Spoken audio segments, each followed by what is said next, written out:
Hey guys, how are you guys doing? Just want to do a little video on an issue that I had on my car a couple of days ago. So basically, it was happened like at the end of the day. Pretty much, I was using my car the whole entire day, went shopping, etc., etc. Went to the Home Depot, parked it there, went in, grabbed some stuff, came out, got into my car, tried to start it, and did not start. It didn't crank. And I was very surprised at that because, let me see. I don't know whether I was surprised at that or not because I did change up the battery about a month and a half ago.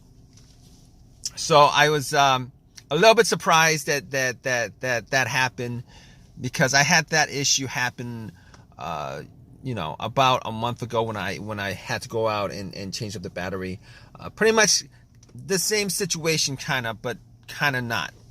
So basically, everything worked, kind of like the same situation as a month ago. Everything worked in the car. Blower motor worked, the heater worked, the dash lights came on, remote worked, everything worked. All right, and it wouldn't crank at all. I tried to crank it a couple of times.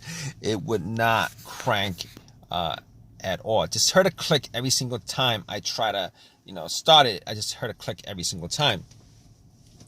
So had me scratching my head a little bit, and I thought maybe, that battery situation was fixed for a long while, years, because a new battery should last you about 4 to 5 years. But unless there was an issue with the battery itself, or maybe, the terminals were loose or something like that. But anyway, I went out and turned on the headlights, the headlight beams, just to see how strong they were, see if it was actually the battery that was the cause of it. And the beams were very, very, very bright. So at that point, I was kind of on the fence about whether it was battery or not. Opened up the hood, popped it, and looked around the battery area just to see whether it was something wrong with the way it, the terminals were plugged in. And I was looking at it, and the terminals were a little bit dirty. So I took the terminals off, had some Coca-Cola, poured some Coca-Cola on the terminals, got some paper towels that I had, and wiped them, popped them back on, and then tried to start the car again, and it would do the same thing. It wouldn't crank at all. Everything else worked, it just would not crank. So at that point, I went back out, rechecked the terminals, made sure they were tight, and they were tight enough. I mean, I was able to wiggle them loose and stuff, but they were tight enough. All right, they were tight enough. So I didn't think that it was the terminal that was the issue, because they were clean enough also. And at that point, I was like, maybe I should look at the negative terminal just to see whether the ground was connected to the frame of the car, whether there was any kind of rust or any kind of corrosion there. So I checked it out, and everything was clean. And that negative wire is the ground wire to any vehicle. So I was like, okay, all right. Let me see. The battery is good. Terminals are good. And at that point, I was like, okay, I'm gonna take out my power pack that I bought from Walmart when I got the battery, just in case one of these situations happen again, because just to save myself some time and stuff like that. I popped it on, and I was for sure it was gonna crank up. All right, and I tried to start it, and nothing. Same thing, click, didn't do a single thing. So at that point, I was able to rule out the battery altogether, and I was able to rule out the alternator being the cause of the problem. And the reason why I was able to rule out the alternator being the cause of the issue pretty much is this.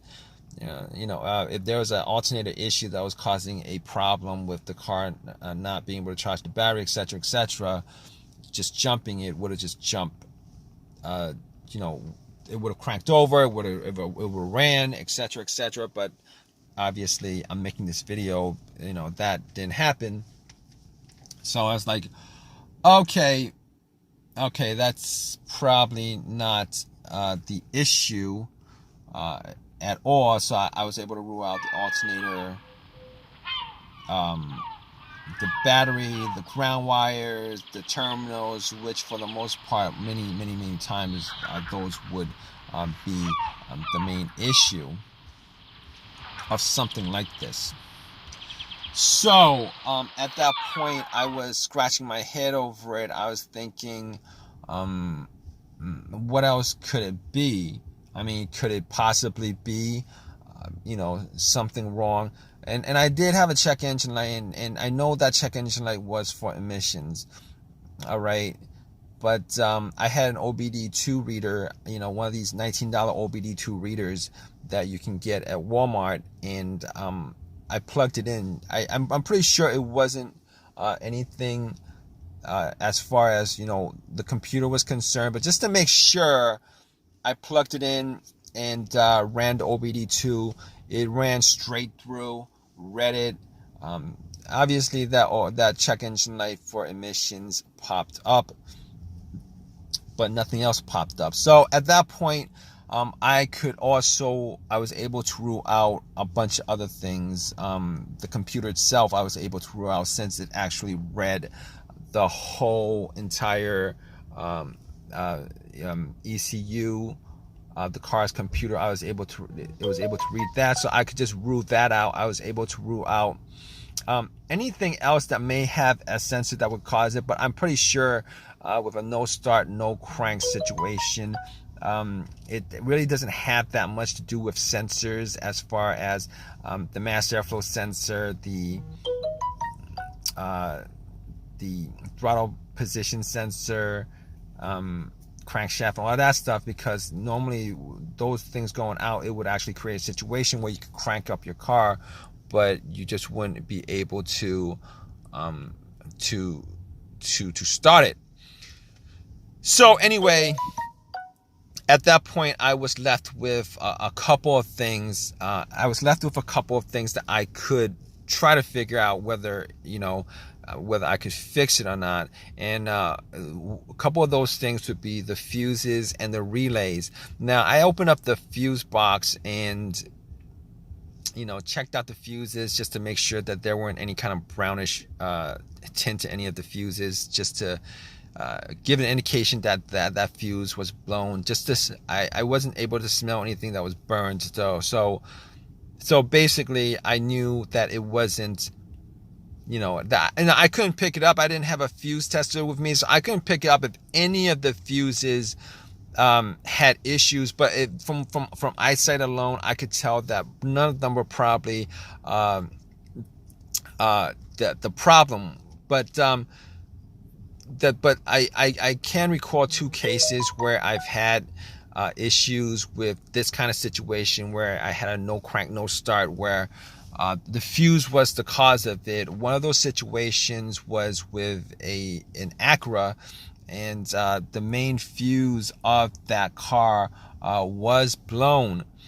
The main fuse of that vehicle was blown, and it pretty much caused an absolute power outage throughout the whole entire car. In that situation, there was absolutely no power at all inside the car, as if the terminals were taken off the battery. And once I changed up that main fuse, everything started up again, everything worked, everything was good. So but unfortunately, that wasn't the same situation as I had a couple of days ago, because I was getting power, it just wasn't cranking up. And the other situation with a fuse I had was with another vehicle that I had, and that situation was with the car, not the car cranking but not starting, and that situation was a result of a fuse to the fuel pump, or to the ECU, the car's computer. And once I swapped those out, it had no problem starting. But since it's not cranking at all, I could rule that out. I could rule those two scenarios out as far as the fuse is causing this situation. So now that I couldn't rule out the fuses 100% at that point, but since I didn't have a fuse tester with me going through those two scenarios, I was gonna rule those out. I was actually looking for a quick fix. So here's the thing about it. All right. Now after that, there's only a couple of things that I could think of that could cause that situation, generally speaking. All right. The starter or the relays. Now, I didn't think it was the starter because I did change out the starter about a year ago. The starter was changed out a year ago. So, and the starter that I bought was a brand new starter. Now, there are chances that the starters do go out. But in this situation, I was thinking rebuilt starters go out more than new starters. And the starter that I bought was an OEM starter. Okay. So I was like, okay. I was crossing my fingers that it could be the relay that was the issue. All right. That's me crossing my fingers thinking about that was one of the relays, probably a starter relay that was causing the issue. And I went to looked at the relays, checked the relays out. Obviously, if you guys know anything about relays, it's not something that you could probably, visually check to see whether something is wrong with it or not. Normally relays make clicking noises and stuff like that, and I was hearing a click, but it could have been the clicks were faint. I was hearing a click. So anyway, I got out. Anyway, I checked out the relays and found out where the starter relay was. What I did was I took it out just to inspect it, just to see whether there's any kind of corrosions on the stems or not, and didn't see too much corrosion on the stems. Now, normally, what this situation would entail, as far as me testing it was concerned, was if there was somebody else who could listen to the relay clicking when I'm in the car and stuff like that, I could be able to tell 100%.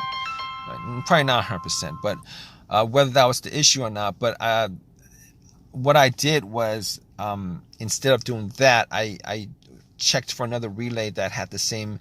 I checked for a relay that was similar, an identical relay in the box, and what I did was, just to test it out, I took the relay out and then swapped it. I took the relay out and then swapped it, and once I swapped it, I tried to crank the car up, and bam, it actually cranked up. It cranked up.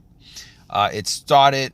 So at that point, I knew that it was a malfunctioning relay. Now, so I was able to drive it to AutoZone, bought another relay, popped it in. It works. It's been working since. So it was the starter relay that was the problem. Just want to tell you guys that I did hear the click. I think the relay was malfunctioning. It was working. The relay was working, but it was malfunctioning. I think that was the main problem with the relay itself. The main problem with that issue was that it was working, but it was malfunctioning. Now, I didn't really care enough to do that test, but I did hear the click. And normally when you hear the click, it means that the relay is working, which kind of caught me off guard. But it was working, but I think it was malfunctioning. That's why it wasn't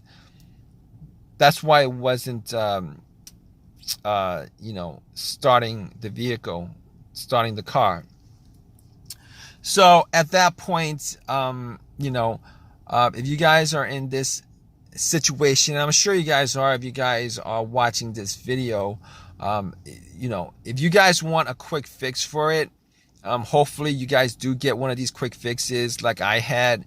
Pretty much what you guys could do is go down the list of stuff that I eliminated, as far as everything I eliminated before getting to what the main problem was. Generally speaking, after the relay, if it wasn't the relay, my first guess would have been the starter being the issue. But regardless, I just want to thank you guys for watching this video. If you guys have a comment, please leave a comment in the comment section. Please subscribe, and please give me a thumbs up if this video has helped you guys out in any way. All right, guys, take care.